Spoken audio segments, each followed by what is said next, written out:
ఒక రాష్ట్ర ముఖ్యమంత్రిగా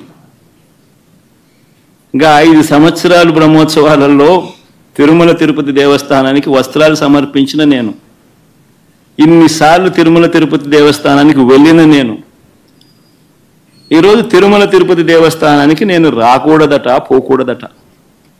కారణం ఏమిటంటే నా మతమట. నేను అడుగుతా ఉన్నా, నా మతం ఏమిటి, నా మతం ఏమిటి అని అడుగుతా ఉన్నారు. అడుగుతా ఉన్నా నా మతం ఏమిటని. అవును,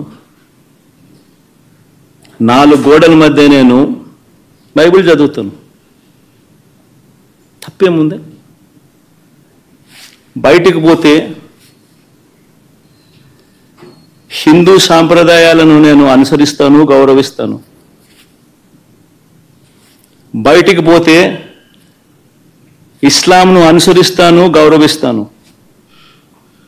బయటికి పోతే సిక్కిజంను అనుసరిస్తాను, సిక్కిజంను నేను గౌరవిస్తాను. నా మతం ఏమిటని అడుగుతా ఉన్నారు. నా మతం మానవత్వం. డిక్లరేషన్లో రాసుకుంటానేమో రాసుకుంటా.